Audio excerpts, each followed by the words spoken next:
When speaking about tyranny, most Chinese are reminded of Qin Shi Huang, the first emperor of the Qin dynasty, whose oppressive court burned philosophy books and buried Confucian scholars alive.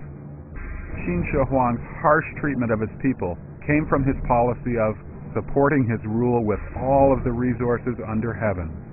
His policy had four main aspects: excessively heavy taxation, wasting human labor for projects designed to glorify him, brutal torture under harsh laws, punishing even the offender's family members and neighbors, and controlling people's minds by burning books and killing scholars.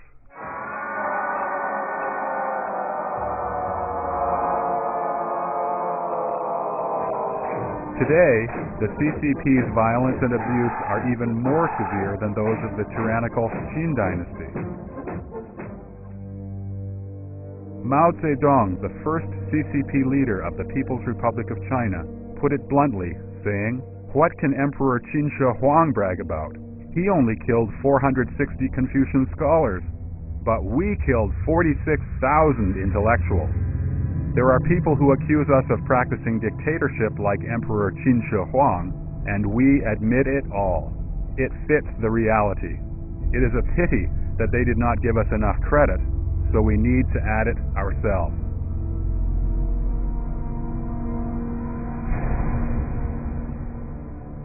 Let us take a look at China's arduous 55 years under the rule of the CCP. Let us examine how, after seizing power, the CCP utilized the state apparatus to carry out genocide of entire classes of society by using the principle of class struggle, and how the CCP has achieved its reign of terror by means of violent revolution.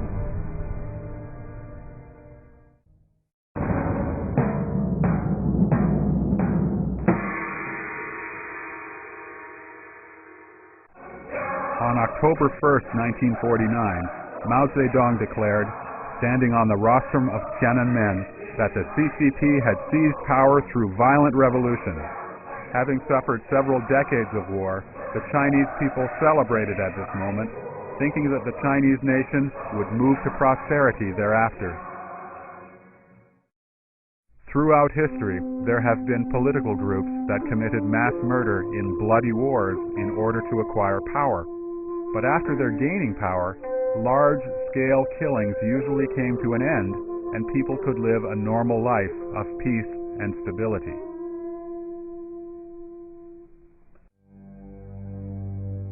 The Chinese people did not expect that for the CCP. Seizing power was only the first step in the 10,000-mile march. What followed was the CCP evil spirit's tight possession of the country and people, manipulating and controlling people so as to maintain power while monopolizing and absorbing the wealth of society.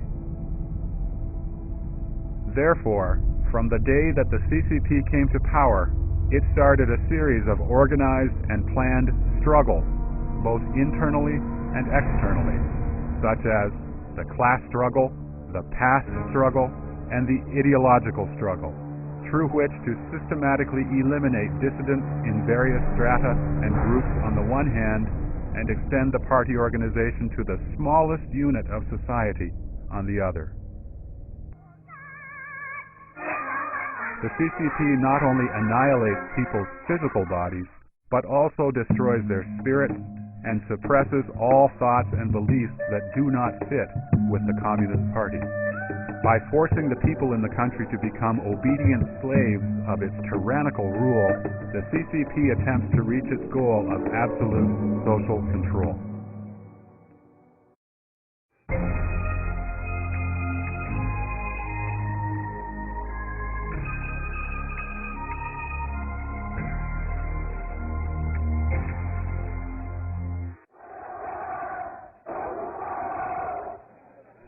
Barely 3 months after the founding of Communist China, the CCP started a land reform program.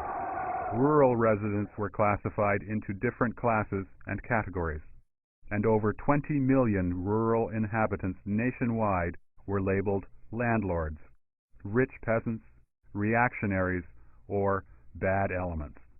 these new outcasts faced discrimination, humiliation, and loss of all their civil rights. The party slogan, "Land to the Tiller," indulged the selfish side of the landless peasants, encouraged them to struggle with the landowners by whatever means, and to disregard the moral implications of their actions. With the goal of eliminating the landlord class during the land reform, nearly 100,000 landlords were killed. In certain areas, the CCP and the peasants killed the landlord's entire family. Even women and children could not escape the murder.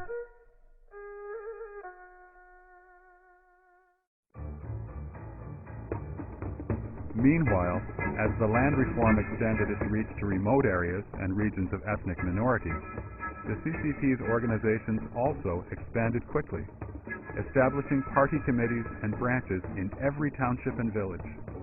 These local branches worked to pass instructions from the CCP Central Committee and were at the front line of the class struggle.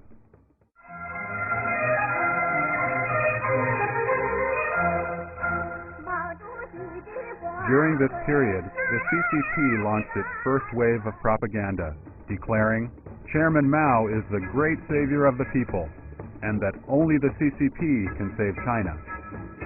During land reform, the landless farmers got what they wanted through the CCP's policy of reaping without laboring and robbing without concern for the means. Poor peasants felt that they had benefited from following the party. Therefore, they were grateful and accepted the CCP propaganda that the party worked for the interests of the people.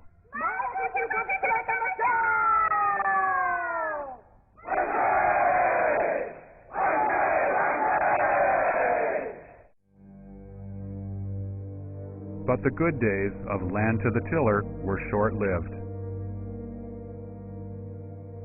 In September of 1951, Mao Zedong proposed the first national meeting on cooperatives. Although field investigation showed that peasants did not have enthusiasm in forming cooperatives, the party branches at various levels of the government, including township, rural town, and village, still promoted the cooperatives as the party's political goal. They imposed a number of practices on the peasants, such as mutual aid groups, primary cooperatives, advanced cooperatives, and people's communes.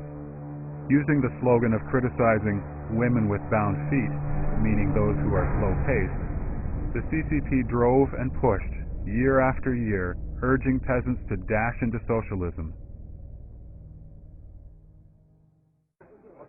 乡亲们，咱们芳草地这2年的风风雨雨，给大伙擦亮了眼睛。不搞互助合作，就是死路一条啊！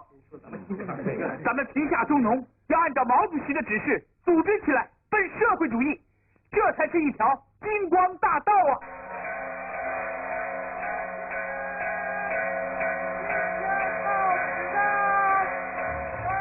By the end of 1952, over 8.3 million cooperatives sprang up in China's rural areas. By the end of 1956, almost all peasants had joined cooperatives. In the cooperative movement, the collective now took the land, livestock, and agricultural tools, which became the property of the collective, and all the benefits the peasants had received during the land reform were taken away. The Communist Party soon started to exercise central control over buying and selling of grain, cotton, and oil, excluding key agricultural products from market exchange. This, in addition to the system of residency registration, led to the peasants' total loss of freedom. Peasants could not leave their commune and brigade, could not go into the cities to work or live, could not buy grain from the state grain shop, and their children could not go to school in the city. The peasant children could only be peasants. China's